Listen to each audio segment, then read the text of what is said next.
Hey guys, today I'm going to show you the Zoom H1 handy recorder. It's a great portable recorder for an affordable price. It was only around $100 when I bought it. As you can see, the sound quality is great. I'm using the H1 right now. Compared to the camera onboard mic, it's mind-blowing. I have two cameras going right now, one for a close-up shot and one for a wide shot. And I've used both mics. No matter what, an onboard mic sucks. You have to get an external mic if you want to make good videos.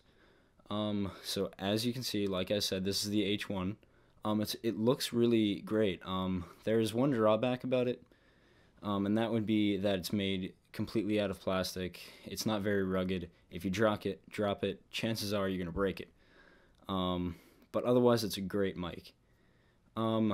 I guess I could move this around, and if you can hear it, there's a lot of wind noise, and in that case, that's why I'm going to explain why you would want to buy the accessory pack for the H1. Within the accessory pack, you get a windscreen, which helps stop the wind noise.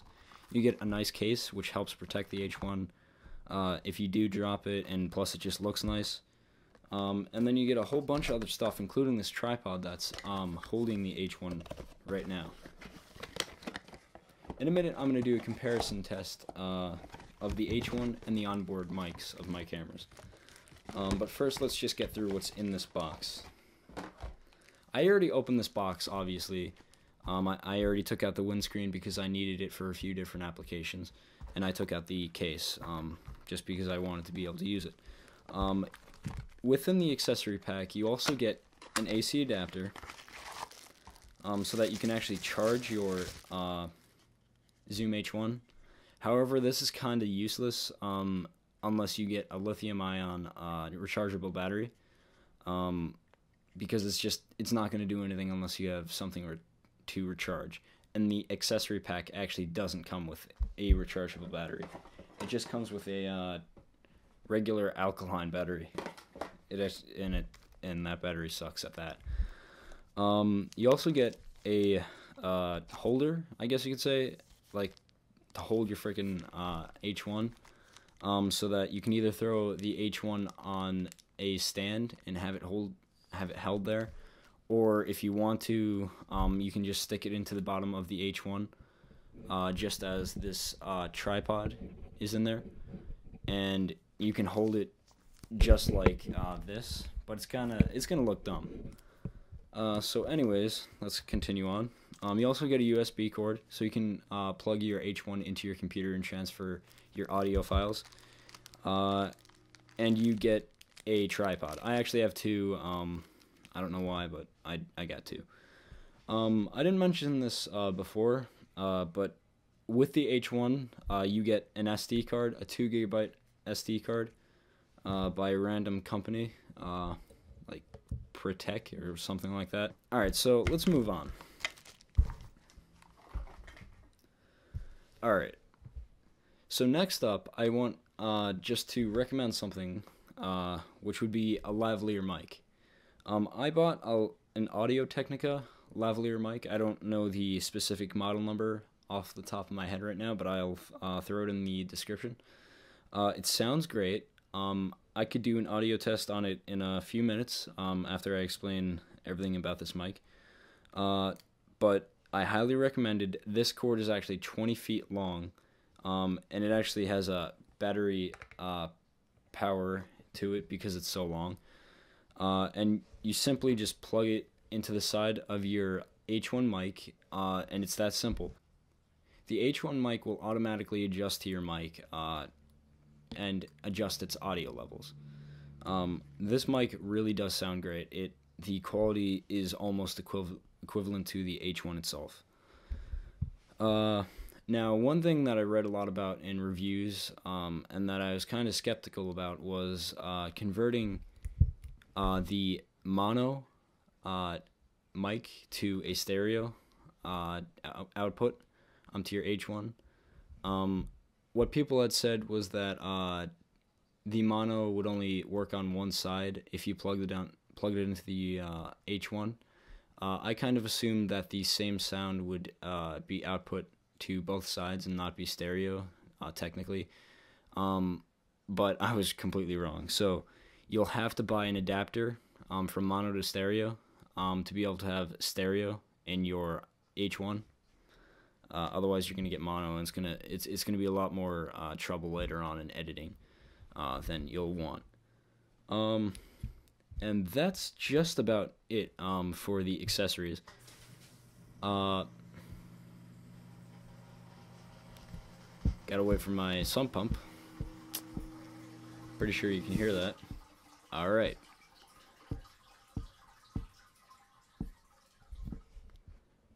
Alright, so now I'm going to show you guys what's actually on the H1 and all the buttons on the H1 and how it functions. So basically, the H1 functions fairly simply. There are a few buttons to either adjust sound and play back recent media files that you had recorded.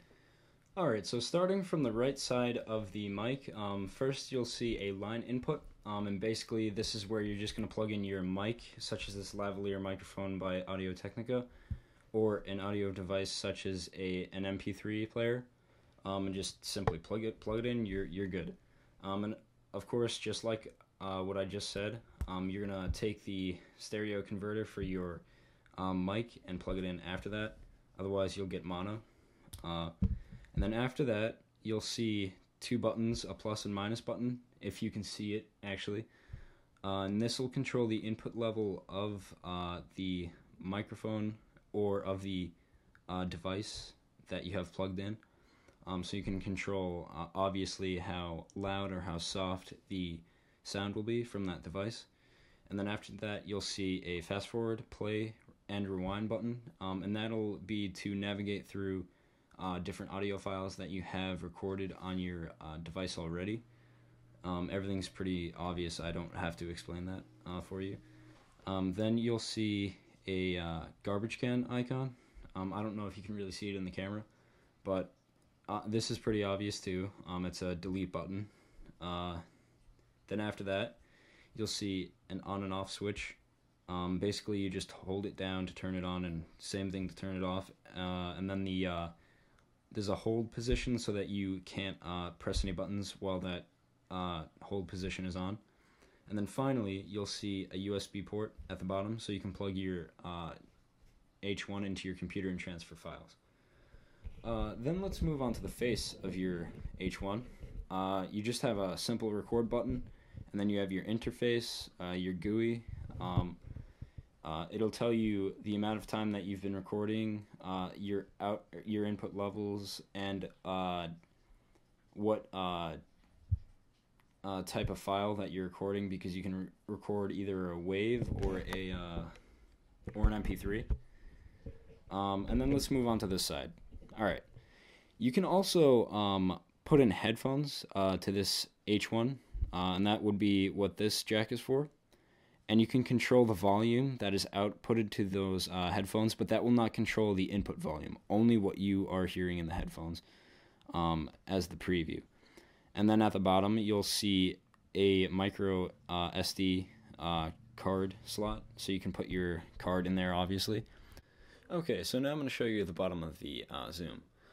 It's just one thing. It's really simple. It's just simply a speaker on the bottom.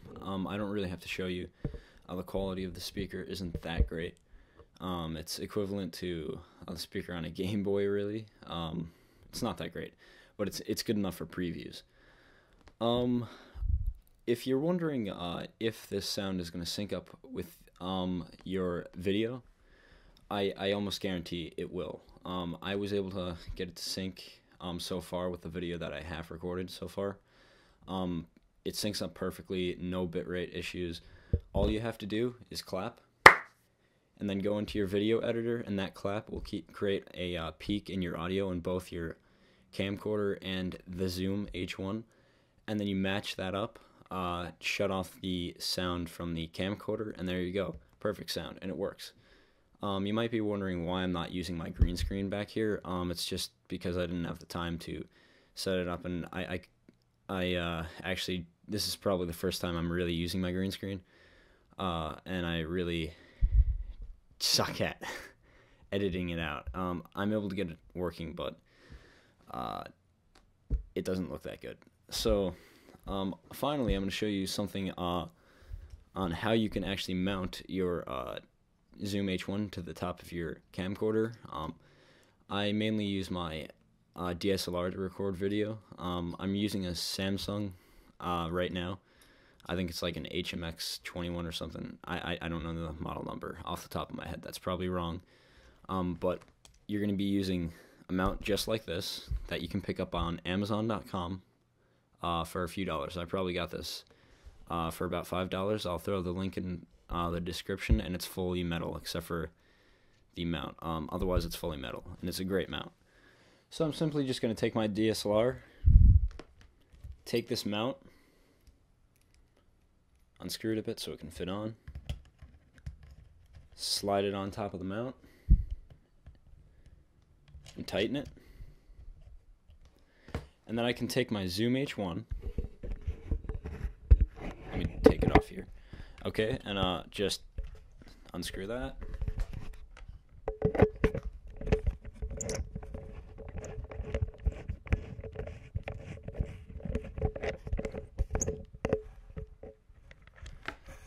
Sorry, I'm having a bit of a problem.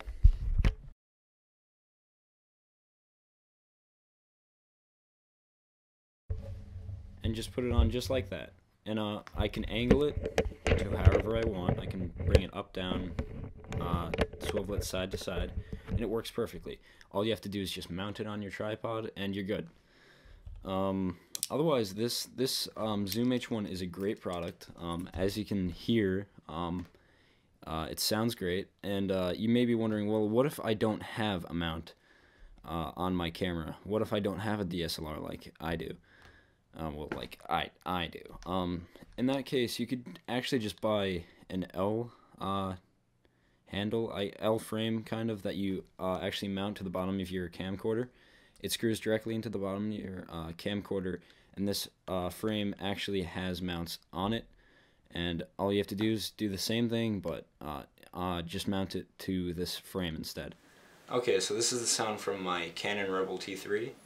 This is the sound from my Samsung camcorder. This is the sound from my Zoom H1. And finally, I'm just going to do the sound from my mic, my lavalier mic. But let me just shut off my Zoom mic first to plug it in. I don't know if it's hot swappable, and I don't want to find out.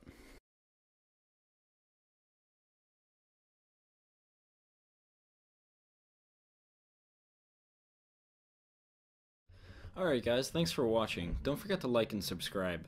If you guys have any ideas of what I should do a how-to video on next, feel free to leave a comment below. I usually don't get a whole lot of views, so I can usually read all my comments.